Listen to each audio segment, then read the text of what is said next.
Small talk is something we all do at parties, networking events, or even in elevators. And yet, so many people struggle with it. It feels awkward, forced, or flat. But here's the truth: small talk is a skill, not a talent. And like any skill, it can be learned, refined, and mastered. In this session, we're going to explore the most common mistakes people make in small talk, and more importantly, how to fix them. If you've ever felt stuck in a conversation or worried that you were boring someone, this is for you. By the end, you'll not only avoid these mistakes, but also leave people feeling heard, interested, and connected. Some people approach small talk like it's a high-stakes performance, as if every single word they say is going to be analyzed, critiqued, or remembered forever. They measure each syllable, pause to consider whether the phrasing is good enough, and play mental chess with what they're going to say next, all while the other person is simply trying to have a normal, casual conversation. You can see it on their face sometimes. The tight jaw, the slightly furrowed brow, the way they keep glancing at the other person like they're waiting for approval. Overthinking in small talk isn't just a nervous habit, it's a conversation killer because it pulls you out of the present moment. When you're focused on crafting the perfect response, you're not listening, you're not connecting, and you're not reacting naturally. The irony is that the more you overthink, the less interesting you actually sound. People can feel it. They sense hesitation, stiffness, and the weight of self-consciousness. What they want, what everyone wants, is authenticity. They want someone who is present, curious, and relaxed enough to actually enjoy talking to them. Overthinking turns simple exchanges into mental gymnastics, and suddenly a friendly conversation about weekend plans feels like an exam. You might find yourself pausing too long before responding, saying things you regret, or defaulting to safe, boring topics because anything different feels risky. The truth is that no one is expecting perfection in small talk. No one is grading your answers or analyzing your word choice the way you are. The people you're speaking to want a connection, not a performance. When you focus less on the words themselves and more on the other person, the conversation opens up naturally. Listening becomes easier, responses become fluid, and you start noticing little opportunities to engage in ways that feel genuine rather than rehearsed. Small talk isn't about impressing, it's about engaging, noticing, and responding in real time. When you let go of the pressure to be clever or polished, you suddenly realize that your natural reactions, your real curiosity, and your authentic voice are enough. You start noticing the nuances in the other person's tone, the little details in what they share, and you can respond in a way that feels effortless rather than forced. Overthinking strips the joy out of simple human interaction and replaces it with stress, tension, and awkward pauses, and yet it's so common because so many people believe that being careful, deliberate, and measured is the only way to be likable or interesting. One of the biggest traps in small talk is relying on the same generic questions over and over again, questions that are safe, predictable, and completely forgettable. How often do you hear, "How are you?" Or "What do you do?" Or "Did you have a good weekend?" And feel yourself glaze over. These questions aren't wrong, but the problem is when they become the backbone of your conversation, when they're all you know how to ask and you never go beyond them. The moment you stick to these surface level questions, the conversation stays flat. There's no depth, no spark, no room for someone to really open up. When you only ask generic questions, it communicates something without even realizing it.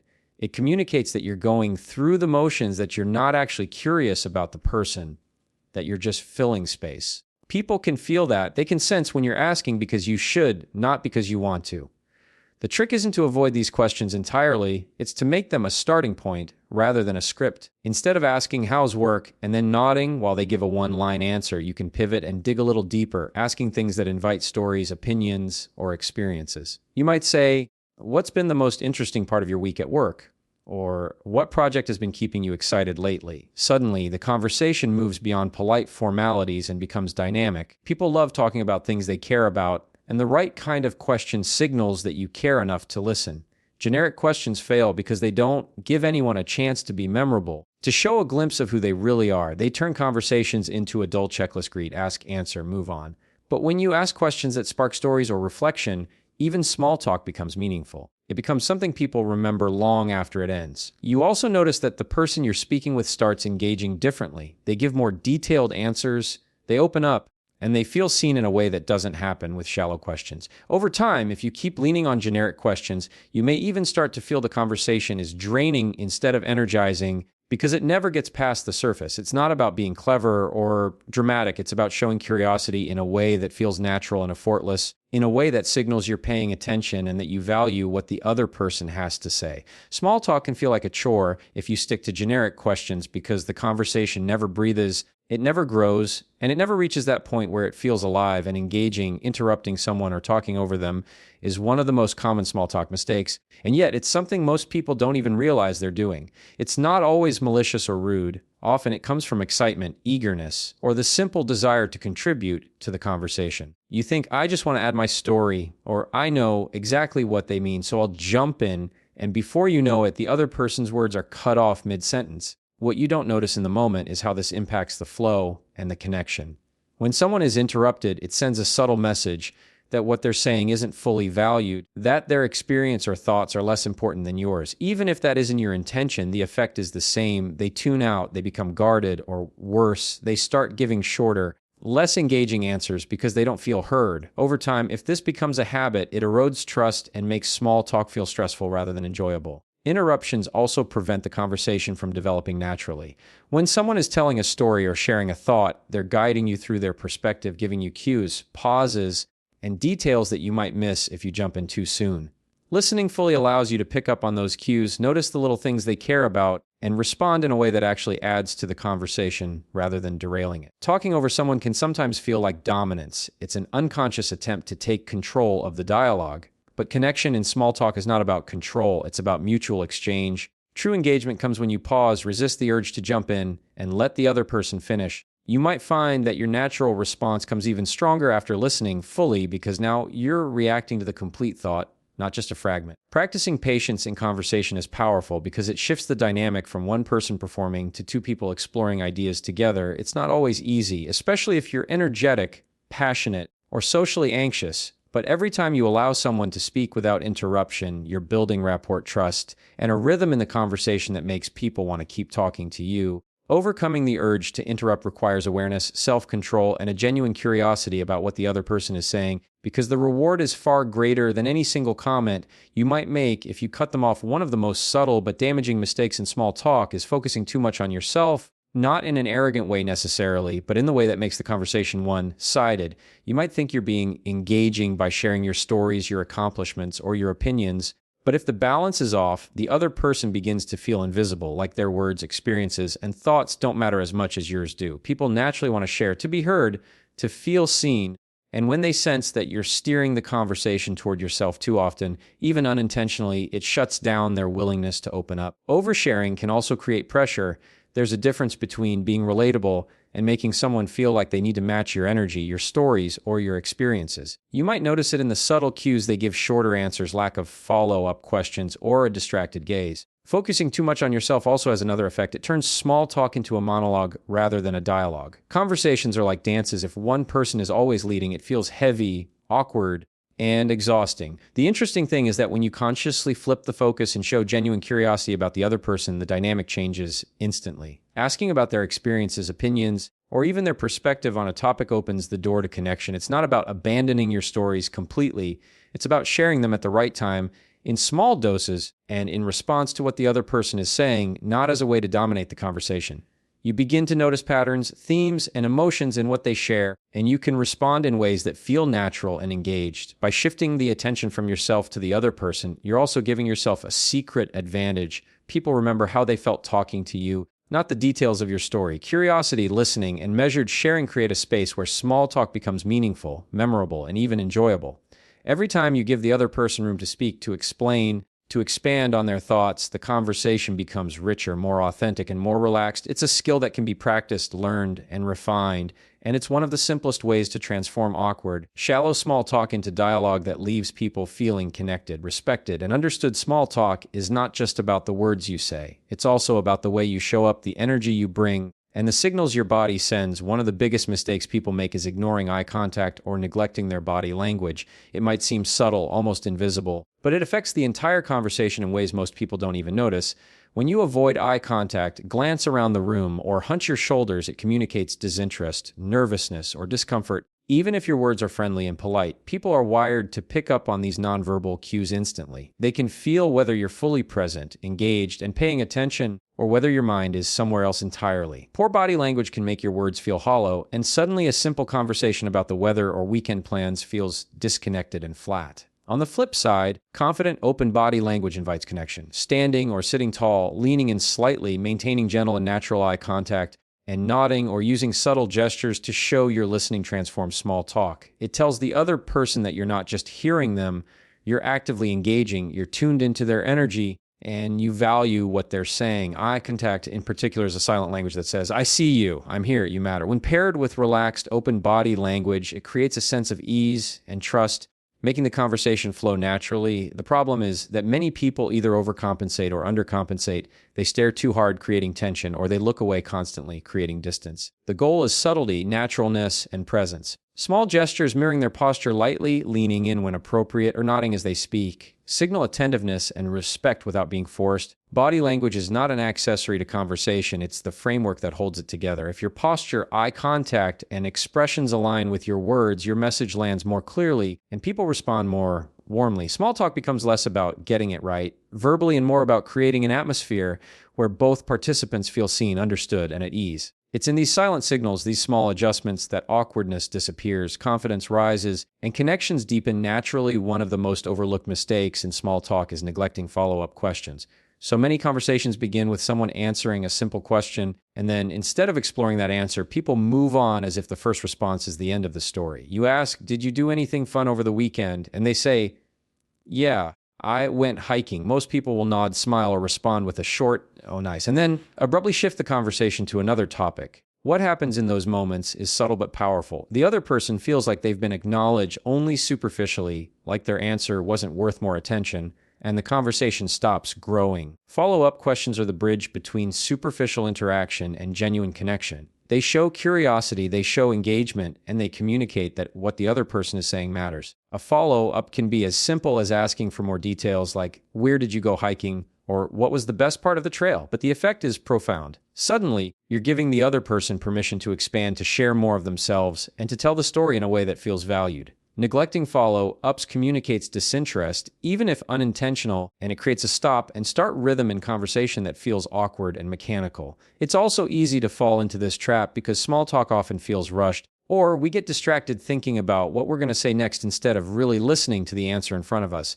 The irony is that the more you practice asking follow-up questions, the easier it becomes to keep the conversation alive naturally without forcing it. You start noticing cues, patterns, and details that spark your curiosity, allowing the conversation to flow seamlessly. The key is not to interrogate the other person like a journalist, but to respond with genuine interest. When someone tells you about an experience, a thought, or a feeling, your follow-up questions become invitations for them to explore that idea further, which creates a dynamic dialogue rather than a static exchange. Over time, practicing follow-ups transforms small talk into meaningful engagement, and people leave the conversation feeling like they were truly heard, not just superficially acknowledged. It shifts the energy from polite exchange to active connection, and suddenly conversations that once felt shallow or awkward take on a rhythm, a depth, and a resonance that draws people in naturally. One of the subtler, but surprisingly common mistakes in small talk is failing to transition topics smoothly. Many people think conversations should jump from one idea to another without any thought to the flow, and as a result, exchanges feel abrupt, disjointed, and even awkward.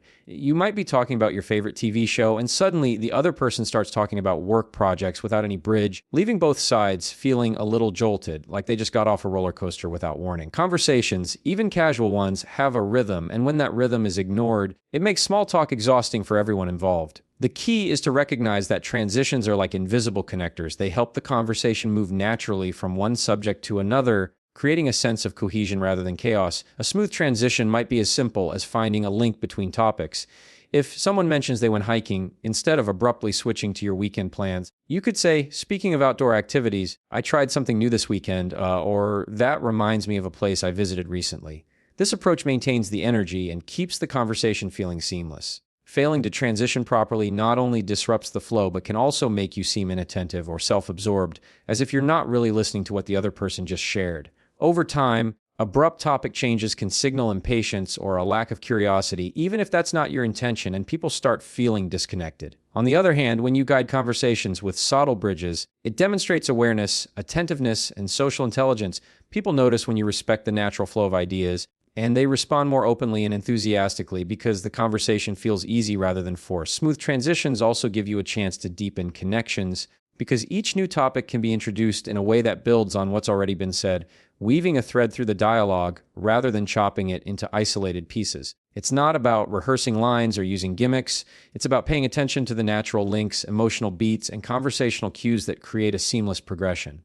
When you master this, even casual exchanges take on a rhythm and coherence that enjoyable, memorable, and engaging, and suddenly small talk doesn't feel like a series of disconnected statements, but rather like a flowing, dynamic interaction that keeps both people present, involved, and interested. One of the most overlooked mistakes in small talk is ignoring exit cues, those subtle signs that someone is ready to end the conversation. Most people focus so heavily on what to say next, how to impress, or how to keep the dialogue going that they completely miss the body language, tone, and energy that indicate the other person is ready to wrap things up. Exit cues can be small, glancing around the room, checking a watch or phone, taking a step back, shortening their responses, or even a slight decrease in eye contact. They're quiet signals, but they speak volumes, and failing to notice them can make the interaction uncomfortable, awkward, or even irritating. Many people push past these cues because they feel nervous about ending a conversation. They want to continue talking, or they assume that leaving the other person hanging would be rude. Ironically, ignoring exit cues often has the opposite effect. It can make you seem oblivious, overbearing, or clingy, which leaves the other person with a negative impression rather than a positive one. Recognizing these signals requires attentiveness and awareness. It means paying attention not just to words, but to energy, body language, and pacing. When someone starts giving shorter answers or their tone changes, that's your cue to gracefully start moving toward closure. And closure itself can be handled smoothly without making the conversation feel rushed or abrupt. Simple phrases like, "It was great chatting with you, let's catch up again soon," or "I don't want to keep you, but I really enjoyed this conversation," signal respect and awareness, allowing the other person to leave feeling positive rather than trapped. Ignoring exit cues also robs you of an opportunity to end on a high note. When you end a conversation well, you leave a lasting impression, because people remember how you made them feel more than they remember the words themselves. Exiting gracefully shows social intelligence, emotional awareness, and respect for the other person's time and energy. It turns what could be an awkward end into a natural, seamless conclusion that feels thoughtful and considerate. Small talk isn't just about getting through the conversation, it's about creating a positive interaction that leaves both people feeling good. And part of that is knowing when and how to step back. Not paying attention to exit cues risks eroding the connection, no matter how well the conversation started, because leaving someone feeling overwhelmed or trapped can undo all the rapport you've built. And yet most people never realize how subtle yet critical this skill is for making small talk work. Small talk isn't just filler or meaningless chatter, it's a doorway into connection, trust, and understanding. Every awkward pause, every overthought word, every moment where you focus too much on yourself or miss the cues of the other person is an opportunity to improve, to show up more fully, and to create conversations that leave people feeling seen, valued, and understood. The mistakes we make in small talk: overthinking, asking generic questions, interrupting, talking too much about ourselves, ignoring body language, skipping follow-ups, jumping between topics, or missing exit cues, aren't failures, they're signals, invitations to pay attention, to practice, and to refine the way we engage with others. And the fixes are simple in concept, even if they take awareness and effort in practice. Listen fully, ask with curiosity, respond with presence, respect the flow, and notice the subtle signals around you. When you embrace these principles, small talk transforms from a stressful obligation into a skill that opens doors, builds bridges, and leaves both you and the other person energized rather than drained. It's about connection, not performance, presence, not perfection, and awareness, not strategy. When you master even a few of these practices, the way you interact with people changes profoundly, because small talk isn't really about the topics you cover.